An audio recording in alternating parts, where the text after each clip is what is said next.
The fun of having a son of an old generational head coach in Marty Schottenheimer. Brian Schottenheimer discussed the changes in training camp from when he was growing up. This is SOT 21, Kelly. I mean, if you would let my dad practice 4 times a day, he would have. Probably did. Self-report. Love you, Pops. But Dick Vermeil was that way. Coach Vermeil texted me the other day, and I was remembering, 3-a-days in St. Louis, whether it was legal or not. But I remember 3. So I think at the end of the day now we can get the work done, but you got to be organized. These guys have to understand what's expected. Today is just one step. And again, these guys put these pads on, they don't think twice about it. I mean, they've been doing this since they were 5 years old, 6 years old. They look forward to it. Really the competition piece, playing to the edge without going over the edge. Yeah, Joe, only 10 padded practices they have to work with these days. A little different from what it used to be like for you. You read my mind, Andrew. That's exactly where I was going. First of all, shout out to Shotty, because when he gave the I love you, Pops, and pointed the finger, that was perfect, for one.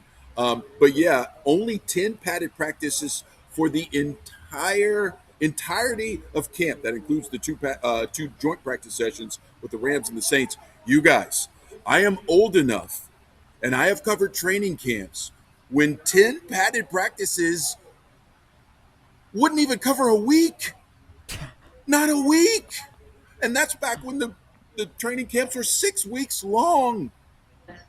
So there is a sense of urgency with which they have to understand that the work needs to be done that is so much different than back in the day when this sport was played at a completely different level. Yes, the athletes are so much better now. They're better conditioned. They're faster. They're stronger. But when it comes to coordinating and playing high-level football in week 1, this league is nowhere near that. It has morphed into more of what basketball is, right? Up until Christmas, they're trying to figure things out. And I would submit to you the first 4 games of the NFL season now, they're trying to figure things out, and it is because of only having 10 padded practices in the entirety of training camp. It's not enough to be ready to play tackle football. Joe, I'm just curious, as you were talking, and I love listening to all these things that I learned from you, which include football and non-football related topics. If you go back to the days at Valley Ranch, other than 10 padded practices today versus however many padded practices back then, what are the biggest differences between then and now in terms of just how the Cowboys run training camp overall? Because I have to imagine there are some things that are still the same, a la Jerry Jones and his affinity for the microphone and creating chaos. A lot of those things are the same, right? The brand first mentality and making camp as big as you can from a spectacle standpoint. A lot of that stuff has always been there. I will say this, Jerry is good at always ramping it up more and more and more when it comes to elevating the brand and trying to make it a spectacle. But I will say that the biggest changes are what happens in between the lines. In fact, I was talking with videographer Arnold Payne earlier this morning. We were talking about the way that Jimmy Johnson used to run what was called the middle drill, when he would literally just bring 2 players in the middle of the field. He would call all the camera guys over, all the reporters, so that everyone could form this kind of Fight Club type pit with which you would put 2 human beings in the middle of it. And their task was to go at each other as hard as they could and crack pads, and one man would emerge the victor. And that was how training camp used to be. Now, full disclosure, Michelle, I'm not as old as I look. I was not around for those. I was still in college when that was going on, mind you. But that is how things used to be, and it couldn't be any more different now. And listen, for good reason. I do think player safety is incredibly important. I don't know if they always strike the right balance between getting ready for football and protecting the players, but it is much more important. Joe, what was it like covering Landry? I wasn't around for when Jimmy Johnson was the coach either, but well, maybe I was alive. Otto Graham was awesome. I was going to say, were you alive? but I do remember recently seeing a clip where he said something to the effect of, he was yelling at one of his players who to win sprints, and he was like, "Coach, I can't. I have asthma." And he was like, "You don't have asthma on this field. Yeah. Go have asthma on the other no. field." The asthma was field's Michelle over there. born during the Switzer era? Oh no. What were you gonna say, Kelly?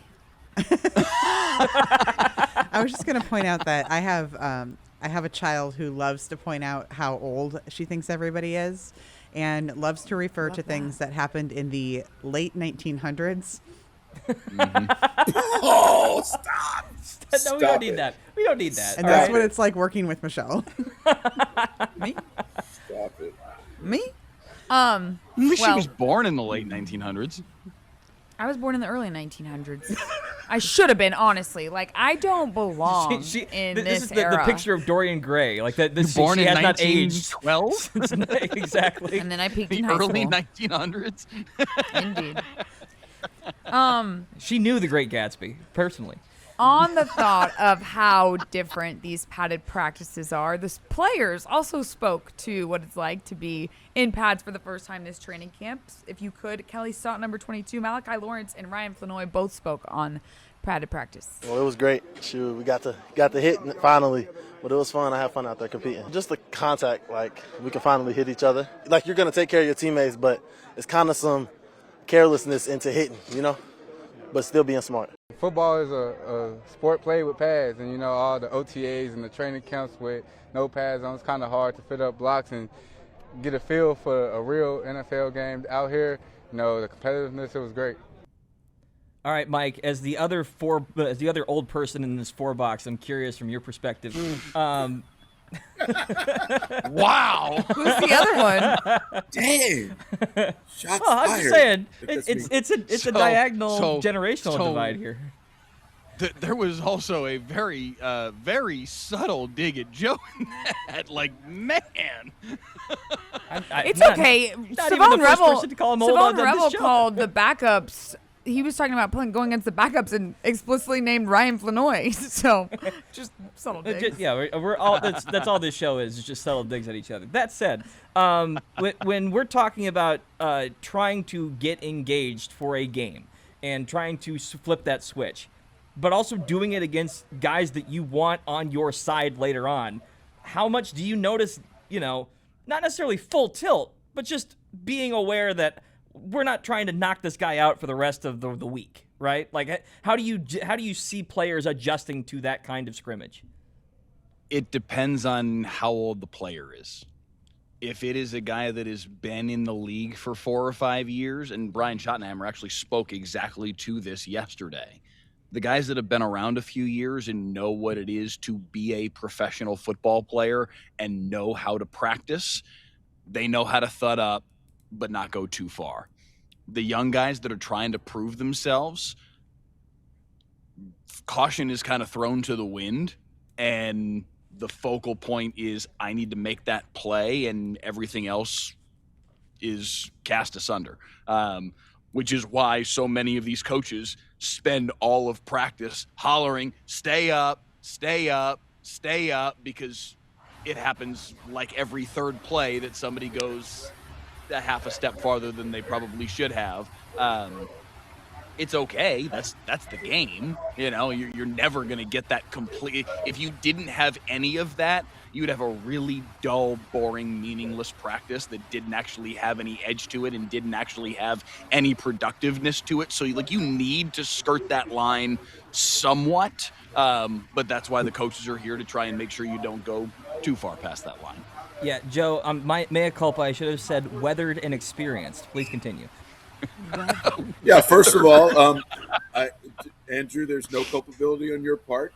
I fully recognize the fact that I am old, and I will tell you that it beats the alternative, and we just keep going. Amen, I'll buddy. say this, right? I'll say this. When it comes to that portion of it, you guys, trying to not go over the line, I asked Brian Schottenheimer specifically about that, and you got to just watch out for these young players because they know that their opportunities are going to be limited. And they have the proclivity to just try and make a little bit of a statement like, Coach, I can sink my hips and I can bring the boom. They want to show it. They want to make sure that the coaches know. And you just can't go over that line. So there is, amongst the coaching staff, they talk about watching out for the younger players when it comes to that. Veterans understand, hey, listen, we're working out here, but nothing is more important than coming out here clean in terms of injury And some of the young guys, they just don't understand it yet because they're still making the climb, right? And they're still trying to figure it out as they go. I'm curious how you feel like DeMarvion Overshown. Where does he fall into that spectrum? Just because I know he has years to his NFL career at this point, several of which have been marred by injury. And he's one of those guys that likes to bring it, but I think he's trying to be smart as well. Like, where do you feel like he's been this training camp in terms of that regard? Welcome to the daily DeMarvion Overshown update. Anyway, continue, Jeff. Well, I'm glad you brought that up, Michelle, because first and foremost, I can talk about DeMarvion Overshown all day.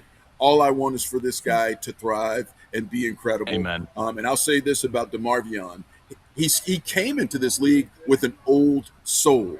He's a quick learner, and he has had to learn things not the hard way, the hardest way, by going through his own injuries. So I do think he gets that part of it now, being smart and not trying to bring the boom too much. He is going to show off his speed whenever he can, but I just don't think he's going to, try and level those big hits anymore.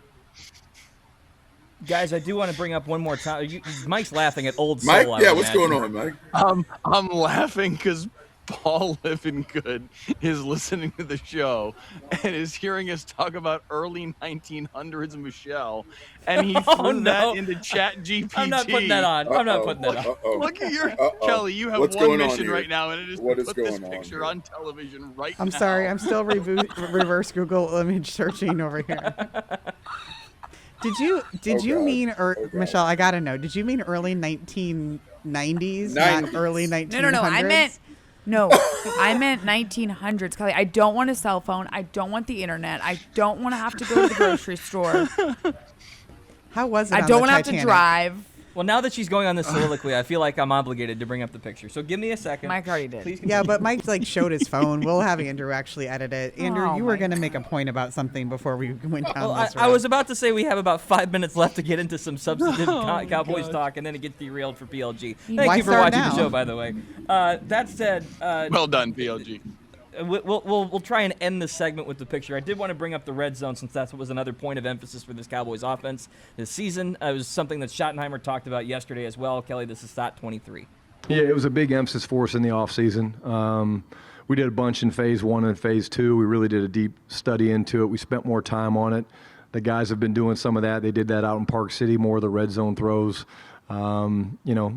We know where we came up short. A lot of it was things that we hurt ourselves with, penalties and self-inflicted wounds down there. But we're too good to be kicking the field goals that we were kicking, and I think that's part of the Gotti. If we're going to truly be that, then we have to score touchdowns in the red zone. So that's a long, exaggerated way of saying, pay it off with touchdowns. And we saw a little bit of that. Joe mentioned it earlier in the show about some of the passes that Dak was throwing here. This one was to Flanoy. He had another one to Ferguson in the back of the end zone. They were obviously really good between the 20s last year in terms of moving. The yardage was fantastic. I do want to bring up the stats league-wide last year. This is VO25, Kelly. This is where they ranked in terms of offensive efficiency touchdown percentage. Now, granted, if you get to the red zone more often, it could affect your percentage a little bit. There is something to that. But they were dead center in the league. 16th overall, right below the Panthers and Bears and the Vikings. And if you were just going to ask someone off the street about their red zone percentage, I don't think they'd choose the Panthers or the Vikings as comparable teams.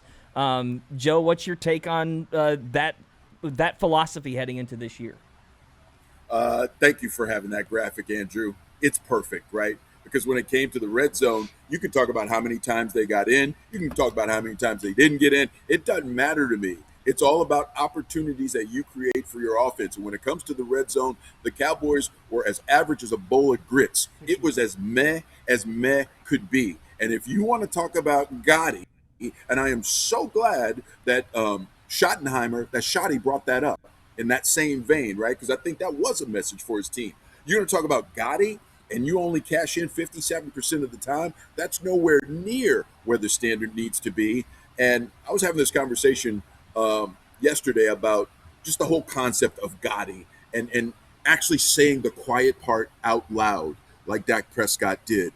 I hope that Dak did that as a means to try and set the standard, not just for himself, because I think he knows what the standard is, but for the rest of this team offensively, that it wasn't good enough, especially in the red zone. And did he put that carrot out there for his teammates to say, okay, we've got to stay on our P's and Q's. We cannot waste this time at training camp. We cannot waste these reps if we want to become this quote unquote Gotti, right? So red zone, I think for me was the biggest issue, and it just makes me balk at the fact that they would even come up with that. I hope it was a psychological trick by Dak, and I hope it works.